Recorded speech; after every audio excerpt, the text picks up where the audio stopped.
Hello friends, welcome back to my YouTube channel HSC study point by SK.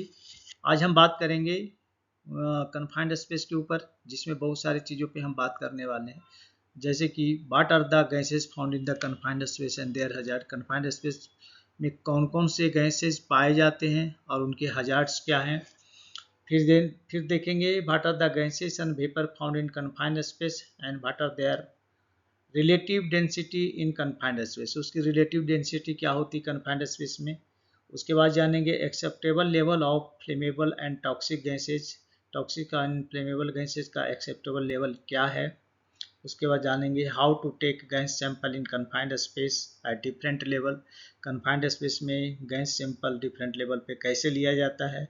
और उसके बाद जानेंगे when is continuous gas testing required. Gas testing की requirement continuous क्यों होती है और कब होती है, तो उसके बारे में जानेंगे।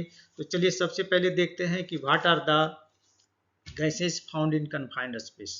तो यहाँ पे आप देख रहे हैं, सबसे पहले हम जानेंगे हाइड्रोजन सल्फाइड जो होता है। हाइड्रोजन सल्फाइड का हजार्ड क्या क्या है। फ्लेमेबल होता है, एक्यूट टॉक्सिक होता है, कंप्रेस गैस होता है, इरिटेंट नेचर का होता है, मेजर हेल्थ हजार्ड इससे हो सकता है, इन्वायरमेंट एंड एक्वेटिक टॉक्सिसिटी होता है। अब देखेंगे मीथेन। मीथेन क्या है, एफेक्सिएट होता है यानी दम घुटने वाली गैस है, फ्लेमेबल होता है, कंप्रेस गैस है, ये भी इरिटेंट है और मेजर हेल्थ हजार्ड इससे भी होता है। उसके बाद देखेंगे नाइट्रोजन है। नाइट्रोजन एफेक्सिएट होता है, दम घुसने वाली गैस है, कंप्रेस गैस है, कंप्रेस इसको किया जा सकता है।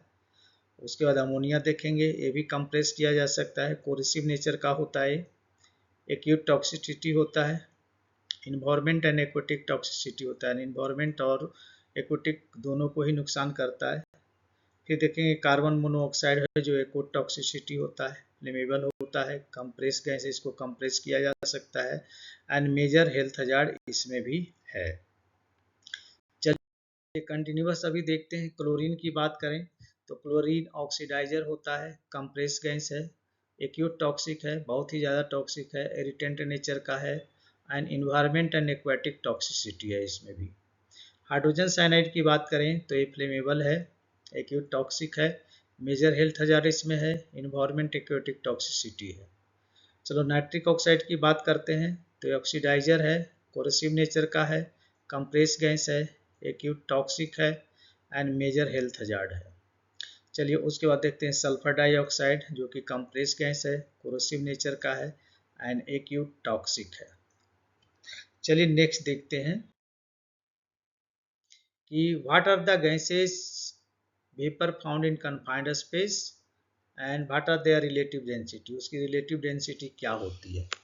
तो कन्फाइंड स्पेस में कौन कौन से गैसेस पाई जाती है और उसकी डेंसिटी के बारे में बात करेंगे, मतलब वो हैवी होता है या भारी होता है, इसके बारे में जानेंगे। तो चलिए सबसे पहले देखते हैं हाइड्रोजन सल्फाइड। हाइड्रोजन सल्फाइड की अगर डेंसिटी की बात करेंगे तो हैवियर होता है, मीथेन लाइटर होता है, नाइट्रोजन स्लाइटली लाइटर होता है, अमोनिया लाइटर होता है, कार्बन मोनोऑक्साइड स्लाइटली लाइटर होता है, क्लोरीन हैवियर होता है, हाइड्रोजन साइनाइड लाइटर होता है, नाइट्रिक ऑक्साइड सेम होता है as air and sulphur dioxide जो होता है ये भी हैवियर होता है। चलिए नेक्स्ट देखते हैं कि what are the acceptable level of flammable and toxic gases. Toxic या फ्लेमेबल गैस का एक्सेप्टेबल लेवल क्या है। तो यहाँ पे हम इसको जानने के लिए हम इसका यूएल, एलईएल, पीईएल यानी एसटीएल के बारे में बात करेंगे। तो सबसे पहले जान लेते हैं यूएल होता है अपर एक्सप्लोसिव लिमिट, एलईएल मीन्स होता है लोअर एक्सप्लोसिव लिमिट, पीएल का मतलब होता है permissible exposure limit and STL का मतलब होता है शॉर्ट टर्म एक्सपोजर लिमिट। यहाँ पे देख रहे हैं हाइड्रोजन जो सल्फाइड है इसका यूएल होता है 44, इसका एलईएल होता है 4, पीएल होता है 1 ppm एंड एसटीएल हो जाए 5 ppm पे एक्सेप्टेबल है और इसमें काम किया जा सकता है।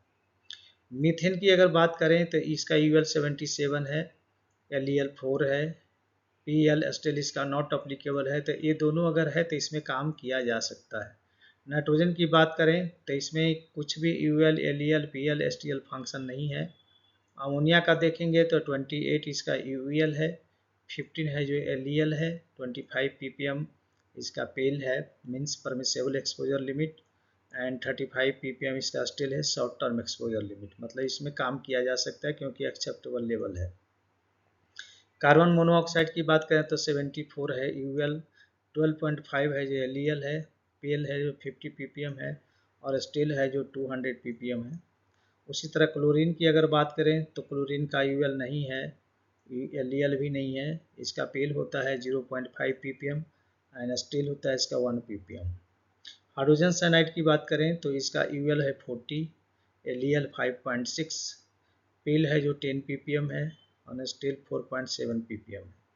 नाइट्रिक ऑक्साइड की बात करें तो इसका यूएल एलईएल नॉट अप्लीकेबल है, इसका पेल होता है मिसपर्मिसेबल एक्सपोजर लिमिट है जो 25 ppm पे इसमें काम कर सकते हैं। सल्फ्यूर डाइऑक्साइड है जो कि इसका यूएल नॉन अप्लीकेबल, एलईएल भी नॉन अप्लीकेबल, इसका पेल है जो 2 ppm है, 2 ppm पे काम कर सकते हैं, स्टिल इसका है 5 ppm, 5 ppm पे काम कर सकते हैं। चलिए नेक्स्ट देखते हैं। Acceptable level of atmospheric oxygen में हम अगर यहाँ पे बात करें तो यहाँ पे ग्रेटर देन 23.5 अगर परसेंट है ऑक्सीजन, तो ये ऑक्सीजन इनरिच हो जाएगा, chances of extreme fire hazard, यहाँ पे फायर हजार्ड की संभावना बढ़ जाती है। 25.9 है, 20.9 है, मतलब oxygen concentration normal atmosphere condition में सही है।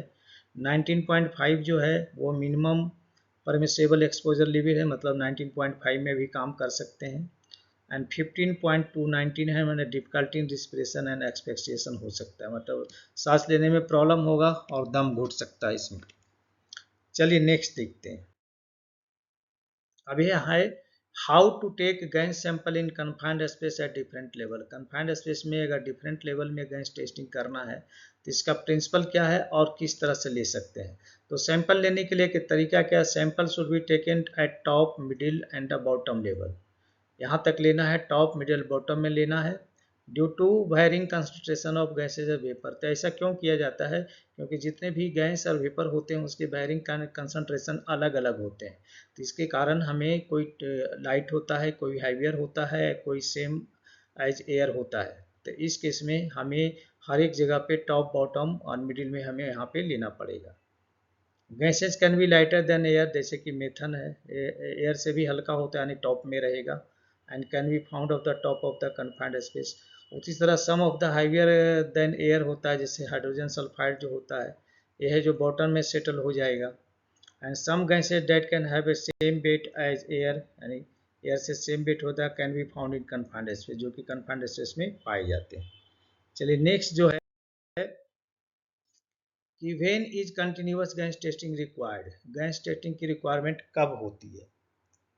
तो यहाँ पे देखेंगे continuous testing is recommended in the following condition and situation. First, if hot work in hazardous zone, hazardous work में अगर हजार्डस जोन में अगर हॉट वर्क हो रहा है तो वहाँ पे कंटिन्यूअस गैस टेस्टिंग रिक्वायरमेंट है। If hot work in confined space, confined space में अगर हॉट वर्क हो रहा है तो वहाँ पे कंटिन्यूअस टेस्टिंग रिक्वायरमेंट है। When LEL is above 0 in confined space, अगर LEL यानी लोअर एक्सप्लोसिव लिमिट 0 से एबव है कन्फाइंड स्पेस में तो वहाँ पे गैस टेस्टिंग करना पड़ेगा। When self contain breathing apparatus required in confined space, अगर कन्फाइंड स्पेस में काम करने के लिए जा रहे हैं और वहाँ पे अस्टावा का यूज कर रहे हैं, इसका मतलब वहाँ पे गैस टेस्टिंग रिक्वायर्ड होगा। When solvent are use in confined space, अगर कन्फाइंड स्पेस में किसी वर्क के लिए सॉल्वेंट का इस्तेमाल किया जा रहा है तो वहाँ पे गैस टेस्टिंग रिक्वायर्ड होगा। एंड देन परमिट रिक्वायर्स, और जब वहाँ पे परमिट लिया जाता है तब भी इस केस में भी वहाँ पे गैस टेस्टिंग रिक्वायरमेंट होगा। तो चलिए दोस्तों, यहाँ पे मैं आपसे रिक्वेस्ट करूँगा, अगर आप हमारे चैनल पे नए हैं तो प्लीज़ चैनल को सब्सक्राइब करें, दोस्तों में ज़रूर शेयर करें और बेल आइकन को ऑल पे सेट कर लें ताकि हमारे जितना भी वीडियो रिलीज हो उसका नोटिफिकेशन आपको टाइम से मिले। तो चलिए मिलते हैं आपसे नेक्स्ट वीडियो में, तब तक के लिए जय हिंद, वंदे मातरम।